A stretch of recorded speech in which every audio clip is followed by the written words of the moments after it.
तो आज हम डिस्कस करेंगे समर्पण सीरीज का टेस्ट नंबर 6 का। ठीक है, तो पहला क्वेश्चन देखते हैं। फर्स्ट क्वेश्चन देखते हैं कि इसमें कहा जाता है कि निम्नलिखित में से किसे संसदीय प्रणाली की विशेषता नहीं माना जा सकता है। तो संसदीय प्रणाली जो होता है पार्लियामेंट्री सिस्टम, उसमें क्या है कि लचीली सरकार होती है और उसमें जो मंत्री परिषद होते हैं सामूहिक रूप से लोकसभा के प्रति उत्तरदायी होते हैं, यानी उसमें जो कार्यपालिका होते हैं, कार्यपालिका के जो अंग हैं वो सारे विधायिका के प्रति उत्तरदायी होती है। और जब विधायिका के जो विश्वास हैं वो खो देने पर सरकार क्या होता है, इस्तीफा देना पड़ता है और नई सरकार का गठन का कार्य जो होता है ना आगे बढ़ती है। इसलिए ये लचीला तो है, विपक्ष की महत्वपूर्ण भूमिका इसमें होती है, लेकिन जो है ये अस्थायी सरकार नहीं है।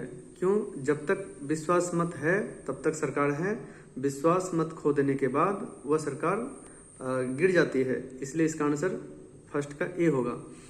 सेकंड में क्या है कि इसमें चूज करना है, इसमें है कि पहला अध्यक्षीय शासन प्रणाली में सत्ता का विकेंद्रीकृत होती है, जो बिल्कुल गलत है।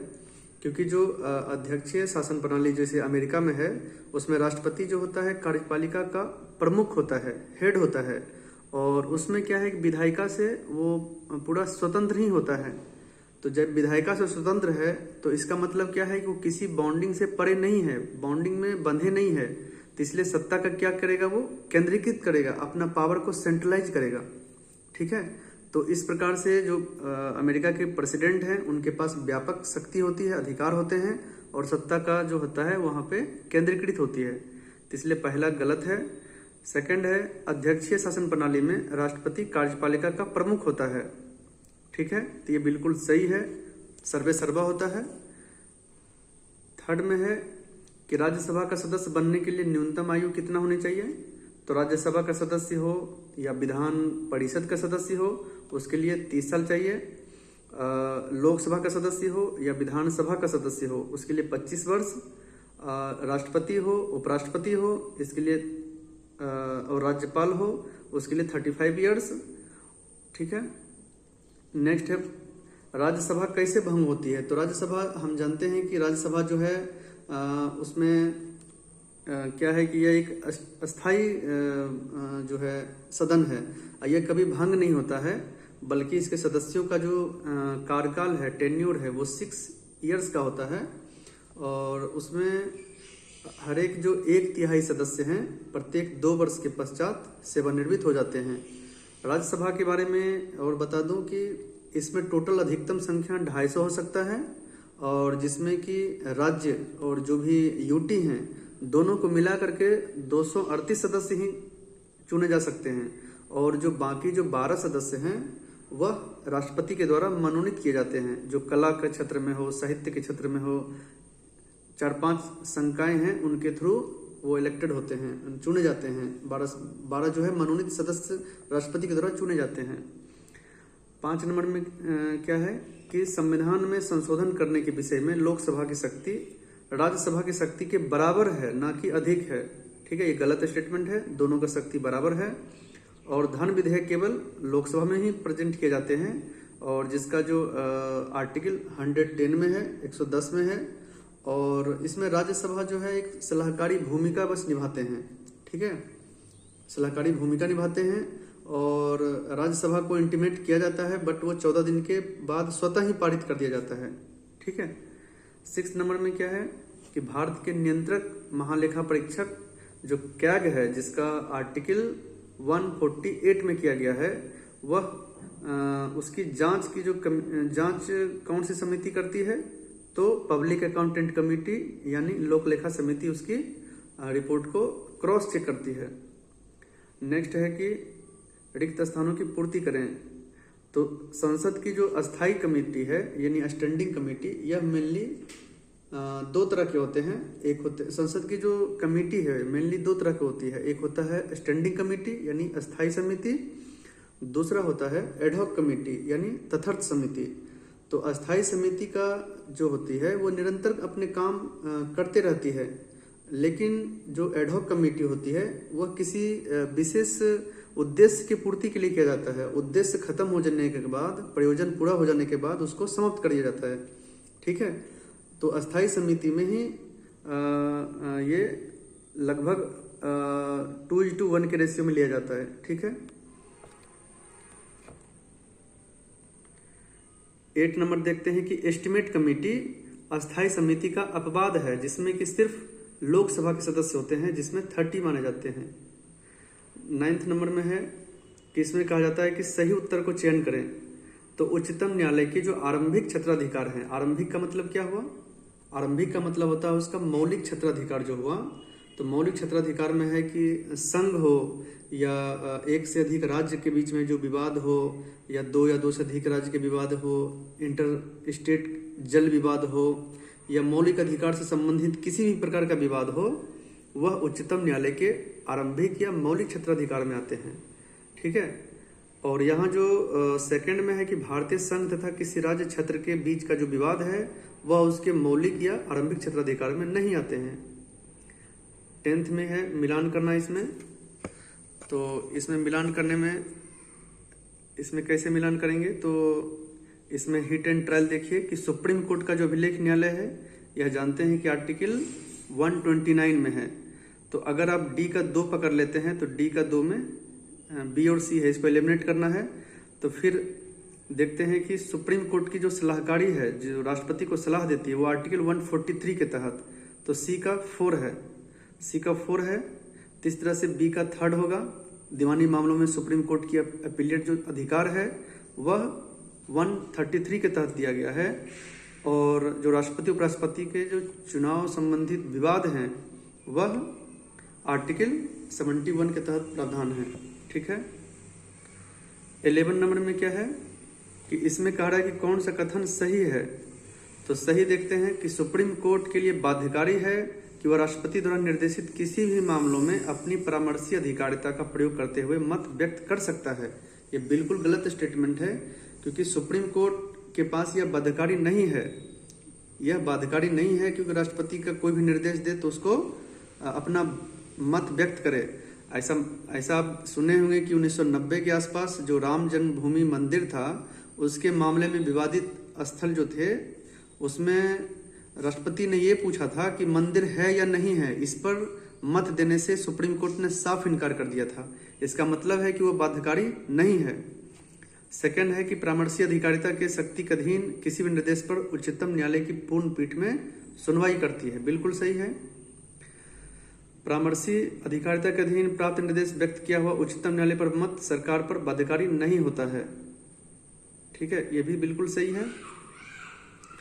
4th है उच्चतम न्यायालय की उसकी परामर्शी अधिकारिता की शक्ति एक बार में एक ही निर्देश भेजा जा सकता है। बिल्कुल गलत है।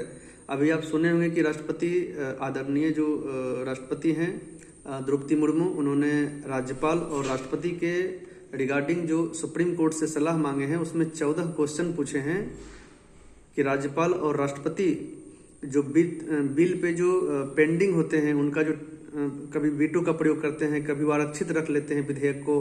जैसे तमिलनाडु राज्य में राज्यपाल बनाम तमिलनाडु सरकार का जो केस सामने आया था, तो उसके विवाद होने पे उन्होंने 14 क्वेश्चन मांगे थे। तो एक बार में वो एक से अधिक मांग सकते हैं। इस प्रकार से 4th गलत है। ठीक है, नेक्स्ट है कि किस बात में सुप्रीम कोर्ट ने जुडिशियल रिव्यू यानी न्यायिक समीक्षा को संविधान के आधारभूत ढांचा घोषित किया था। तो इसमें देखते हैं कि जो मिनरवा मिल केस था 1980, उसमें जुडिशियल रिव्यू को एक बेसिक स्ट्रक्चर माना है। और केशवानंद भारती बनाम केरला जो केस था 1973 में, उसमें मूल ढांचे का सिद्धांत प्रतिपादित किया गया था कि मूल ढांचे से कोई भी छेड़छाड़ नहीं कर सकता है। नेक्स्ट है कि संसद ने नेशनल जुडिशियल अपॉइंटमेंट कमीशन है ये, और यह जो है संसद में नरेंद्र मोदी की सरकार में यह आया था। और यह कॉलेजियम व्यवस्था जो 1993 के आसपास से जो चल रही है, उसको ख़त्म करने की बात करता था। और इसलिए यह सुप्रीम कोर्ट ने इसको न्यायिक स्वतंत्रता जो है हनन यानी न्यायिक स्वतंत्रता का हवाला देते हुए इस एनजेसी को रद्द कर दिया और कॉलेजियम प्रणाली को अभी एज इट इज चल रहा है यानी बहाल कर दिया। ठीक है।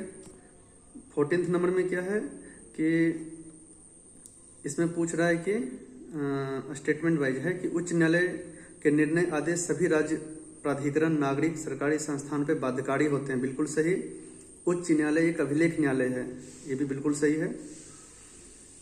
15th नंबर में हम देखते हैं कि जो एनजीटी है नेशनल ग्रीन ट्रिब्यूनल वह 2010 में बनाया गया था और यह पर्यावरण संबंधित मामलों को त्वरित निपटारण करने के लिए इस ट्रिब्यूनल का गठन किया गया था।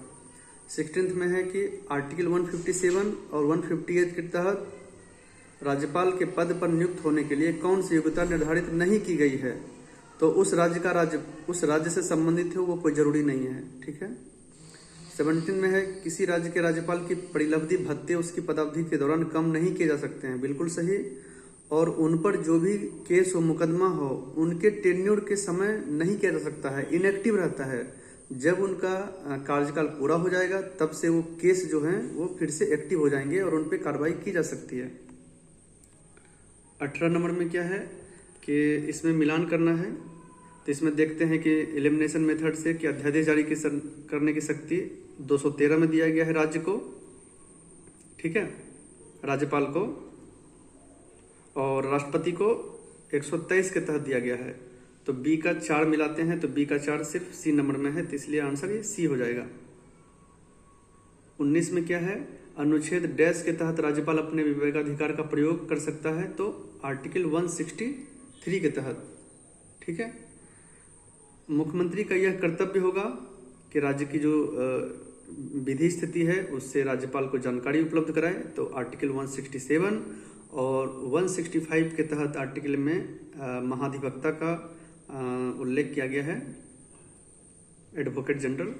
मुख्यमंत्री का यह कर्तव्य होगा, तो 167 बता ही दिए। 164 के तहत मुख्यमंत्री का क्या है, नियुक्ति किया जाता है राज्यपाल के द्वारा, जो मंत्रिपरिषद का बहुमत दल के नेता होते हैं। ठीक है। 22 में क्या है कि भारत में किसी राज्य की विधान परिषद का आकार उस राज्य की विधान सभा से 1/3 से अधिक नहीं हो सकती है। ये गलत स्टेटमेंट है, आधा लिखा है, 1/3 से अधिक नहीं हो सकती है। ठीक है। और उसमें यह भी कहा जाता है कि 1/3 से अधिक तो होगा ही नहीं, और विधान परिषद की जो न्यूनतम संख्या है वो 40 से कम भी नहीं होना चाहिए। ठीक है। सेकंड में है कि किसी राज्य का राज्यपाल राज्य की विधान परिषद के सभापति को निर्देशित करता है। ये गलत स्टेटमेंट है कि किसी राज्य का राज्यपाल विधान परिषद के सभापति को नाम निर्देशित नहीं करती है, बल्कि जो है सभापति और उपसभापति विधान परिषद के सदस्यों द्वारा ही निर्वाचित हो जाते हैं। 23 में क्या है, किसी राज्य के विधान परिषद में कितने सदस्य स्थानीय निकाय से आते हैं, तो स्थानीय निकाय से कहेंगे तो 1/3 है। विधानसभा के सदस्य जो निर्वाचित होते हैं वो भी 1/3 है। राज्यपाल जो नॉमिनेट करते हैं वो 1/6 है, और शिक्षण संस्थान से जो निर्वाचित होते हैं 1/12 है, और स्नातक निर्वाचन क्षेत्र से वो 1/12 होते हैं। ठीक है। 24th में क्या है, तो इससे मिलान करना है। तो इसमें देखते हैं कि विधान परिषद का जो गठन है 169 के तहत, विधानसभा की संरचना 170, विधानसभा का जो कार्यकाल है टेन्योर है 172 के तहत, और विधान परिषद का जो विघटन है, विघटन किस में होगा, 174 के तहत। इस तरह से इसका आंसर सी होगा। 25 में क्या है कि वर्तमान संवैधानिक प्रावधानों के अनुसार किसी राज्य की विधानसभा की अधिकतम संख्या कितनी हो सकती है, तो विधानसभा की अधिकतम संख्या 500 हो सकती है, और न्यूनतम संख्या 60 हो सकती है, 60 हो सकती है। तो विधानसभा की अधिकतम संख्या 500, मिनिमम हो सकता है 60, और विधान परिषद का मिनिमम जो संख्या होना चाहिए 1/3 से अधिक नहीं होना चाहिए, और मिनिमम 40 से कम नहीं हो सकती है। ठीक है। 26 में क्या है, इसे मिलान करना, इसमें स्टेटमेंट वाइज है कि किसी राज्य में विधान परिषद का गठन विधानसभा द्वारा पारित प्रस्ताव के आधार पर संसद द्वारा की जाती है। बिल्कुल सही है कि जब विधानसभा अपने मेजोरिटी से यानी 2/3 से अपना बिल पास करती है और संसद के समक्ष रखती है, संसद में लोकसभा राज्यसभा दोनों मिल करके जब मेजोरिटी से बहुमत को पास करती है तत्पश्चात जो है उसके बाद राष्ट्रपति की स्वीकृति मिलने के बाद विधान परिषद का गठन कर लिया जाता है, लेकिन इसमें 360 आर्टिकल का प्रयोग नहीं होता है। ठीक है। भारत में सामुदायिक विकास कार्यक्रम की शुरुआत, सामुदायिक विकास कार्यक्रम भारत के प्रथम प्रधानमंत्री पंडित जवाहरलाल नेहरू ने स्वदेशी यानी स्थानीय स्वशासन को बढ़ावा देने के लिए सामुदायिक विकास कार्यक्रम को शुरुआत किए थे। उनका जो एम था वो बहुत बड़ा था, ताकि स्थानीय स्वशासन को बढ़ावा दे करके ग्रामीण अर्थतंत्र को मजबूत कर सकते हैं। लेकिन उस समय संसाधन का चूंकि अभाव था, प्रशासन उतना कुशल था नहीं, अकुशल था, इसलिए इस चीज को सफल नहीं हो सका। बाद में उन्होंने पंचवर्षीय योजना के माध्यम से आगे एक एक करके परियोजनाओं को इम्प्लीमेंट किया गया और सफल बनाया गया। ठीक है। नेक्स्ट है कि किस समिति पंचायती राज संस्था का शिल्पकार कहा जाता है। तो वर्ष 1957 में बलवंत राय मेहता समिति, जो पंडित जवाहरलाल नेहरू ने उन्होंने स्थानीय शासन को बढ़ावा देने के लिए गठन किया था, तो बलवंत राय मेहता समिति ने 1957 में गठन किया गया और उन्होंने सिफारिश दिया कि पंचायती राज संस्था को त्रिस्तरीय किया जाए, जिसमें ग्राम पंचायत, पंचायत समिति और जिला परिषद। ठीक है। नेक्स्ट है 29 में कहा जाता है कि पंचायती राज संस्था से जो जुड़ा समिति था, तो पहले है कि GV राव समिति। GV राव समिति कब है? 1985 में। LM सिंघवी समिति जो पंचायती राज संस्था को संवैधानिक दर्जा दिए, वो 1986 में। PK थुंगन समिति 9 है तो 89 में। PK थुंगन में 9 है ना से 89 में 1989। और गाडगिल समिति है 1988 में। इस प्रकार से आंसर डी होगा। ठीक है। 30 में क्या है कि 73वां संविधान संशोधन 1992 पंचायती राज संस्था से है और 74वां संविधान संशोधन 1992 नगर निकाय से है। भारतीय संविधान की 11वीं सूची जो पंचायती से है उसमें 29 विषय और जो 12वीं अनुसूची में नगर निकाय से संबंधित है उसमें 18 विषय की चर्चा की गई है, 18। 32 में है कि संविधान की 11वीं अनुसूची में शामिल नहीं है। तो 11वीं अनुसूची में अभी आपको बताए थे कि टोटल 29 विषय शामिल किया गया है, जिसमें कि कृषि है, भूमि सुधार है, लघु सिंचाई है, सामाजिक जो वानिकी है। लेकिन उसमें एक भी चीज उसमें जो है प्राथमिक शिक्षा की बात की गई है, प्राथमिक और माध्यमिक शिक्षा की। ठीक है। उच्च शिक्षा की बात नहीं की गई है उसमें। 33 में क्या है कि भाग 9th में 73वां संविधान संशोधन पंचायती राज से है और 9th का क्लॉज ए 74वां संविधान संशोधन नगर निकाय से है। 34 में स्थानीय स्वशासन की सर्वोत्तम व्याख्या की गई है, तो लोकतांत्रिक विकेंद्रीकरण किया गया है, जिसमें स्थानीय समुदाय की भागीदारी सुनिश्चित किया गया है। ठीक है।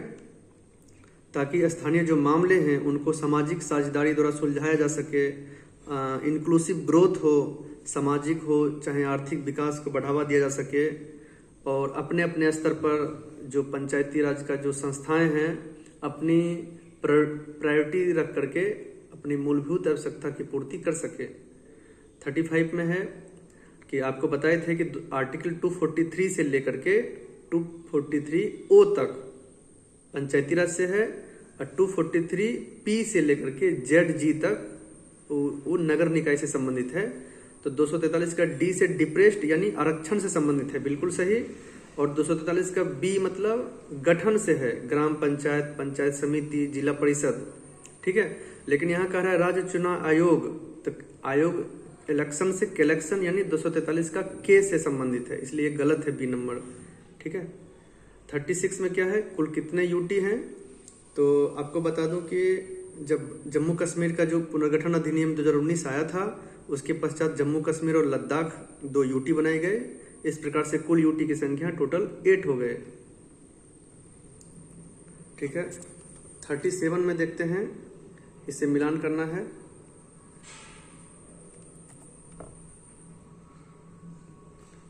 मिलान करना है तो इसमें देखते हैं कि वयस्क मताधिकार अब एलिमिनेट कीजिए। वयस्क मताधिकार है आर्टिकल 326 में, तो बी का 3 नंबर हो जाएगा।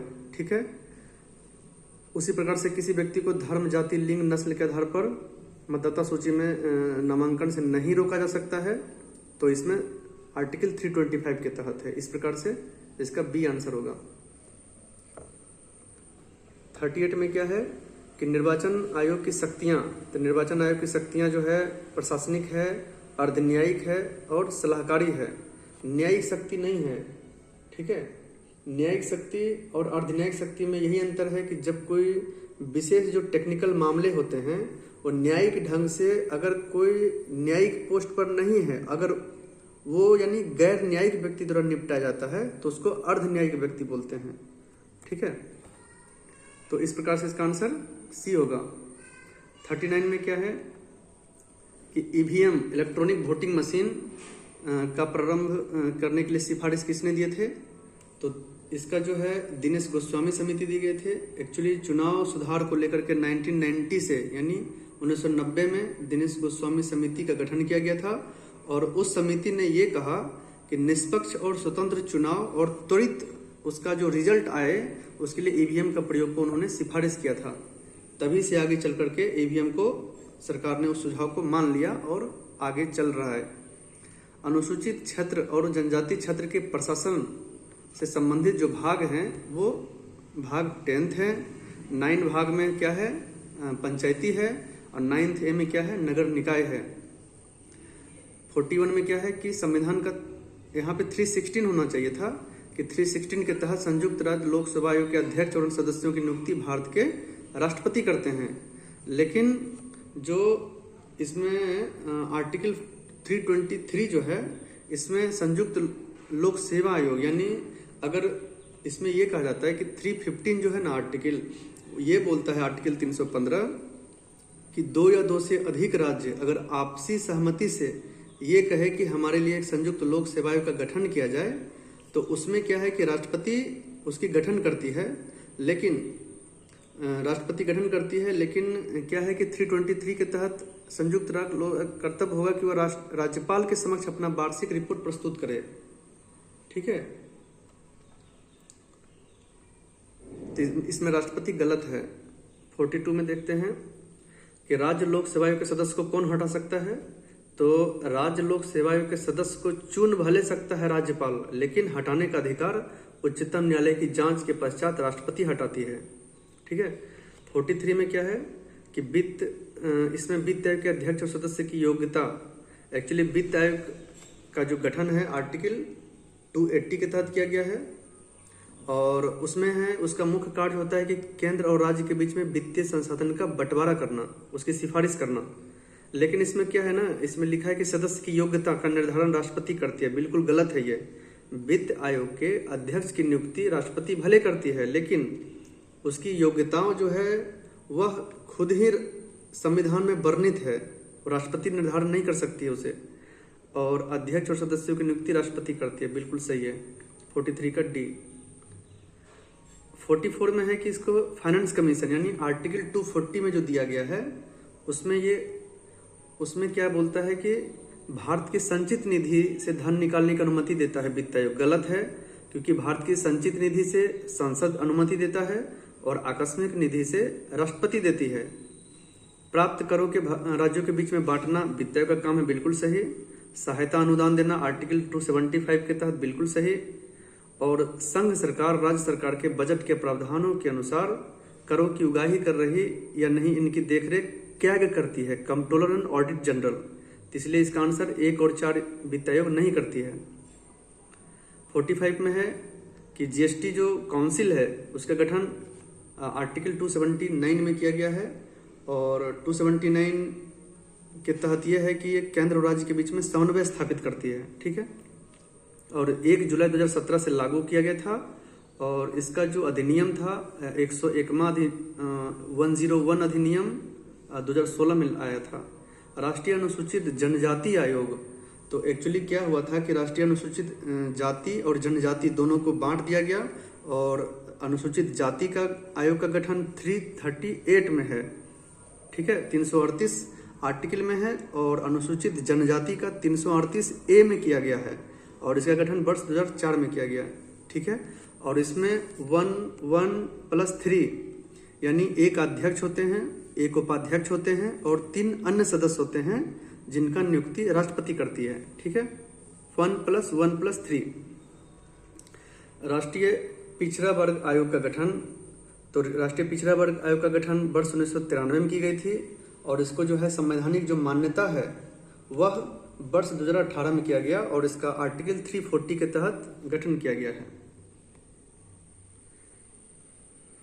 अब आते हैं 48 में कि भारत के जो कैग हैं, कंट्रोलर ऑडिट जनरल हैं, अब कहता है कि उसका 148 से 151 आर्टिकल में है।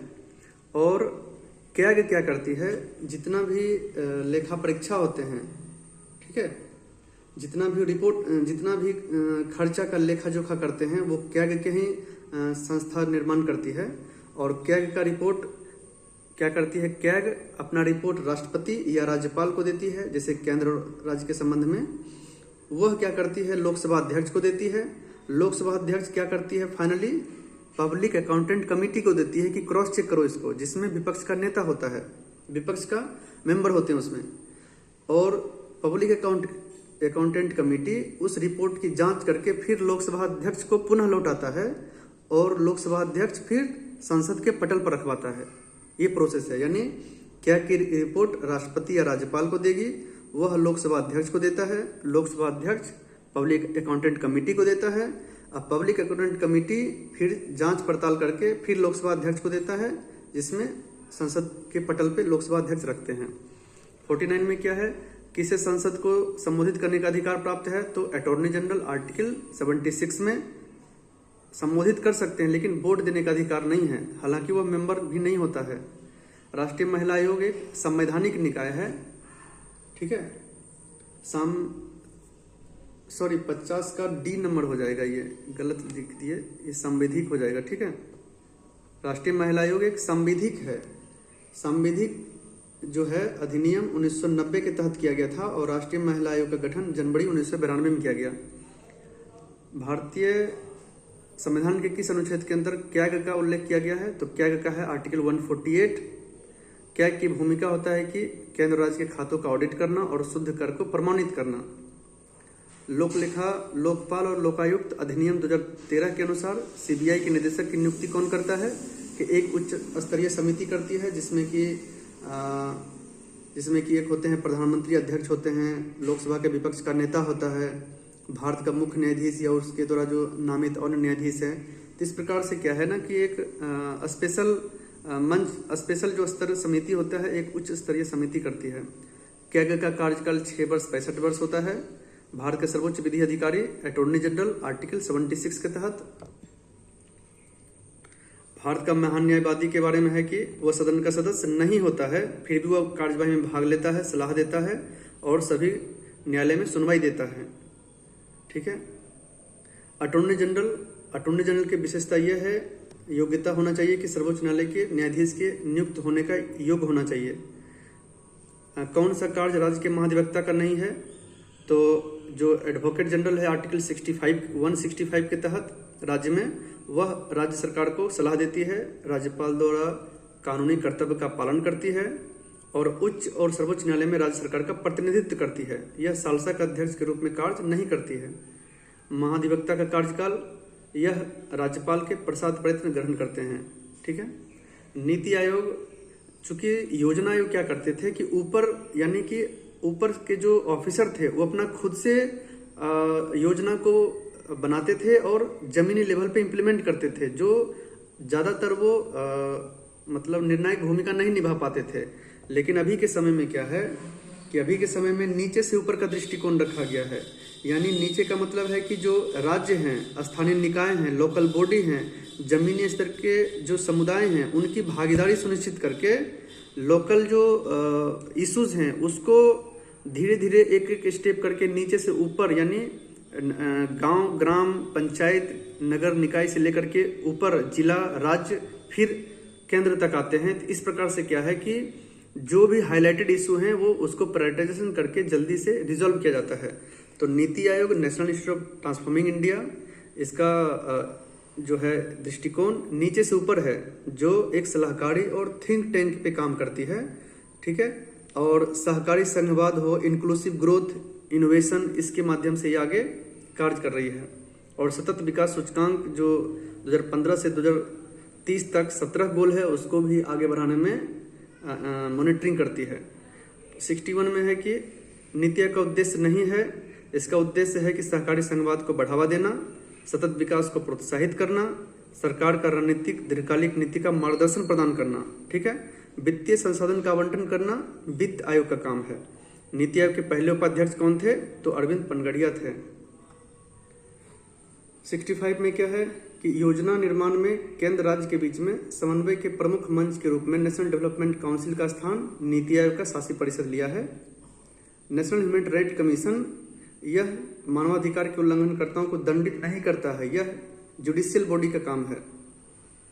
यह नेशनल ह्यूमन राइट कमीशन जो है यह वर्ष 1993 में स्थापित हुए थे।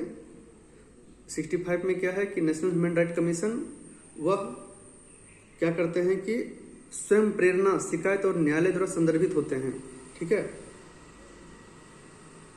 66 में क्या है कि नेशनल कमीशन ऑफ वुमेन्स, इसकी स्थापना 1992 में की गई थी और इसमें भी जो है एक अध्यक्ष होते हैं। 67 में क्या है कि राष्ट्रीय बाल अधिकार संरक्षण आयोग को निगरानी कौन करती है?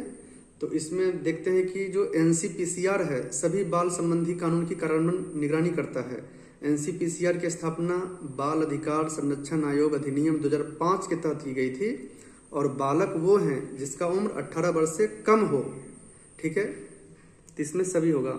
सेंट्रल विजिलेंस कमीशन CVC की स्थापना संथानम कमेटी के सिफारिश पे की गई थी।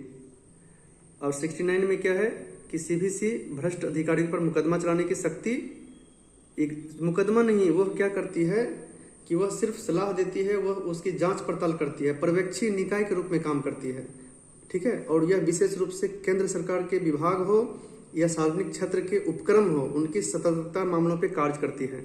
CVC अधिनियम 2003 के तहत एक वैधानिक निकाय बनाई गई थी। और लास्ट क्वेश्चन है 70 कि राष्ट्रीय अल्पसंख्यक आयोग के जो संबंध में है कि इसमें 2 और 3 सही है और यह संवैधानिक नहीं, यह एक क्या है, वैधानिक निकाय है और 1992 के अधिनियम के थ्रू बनाया गया था। ठीक है, धन्यवाद।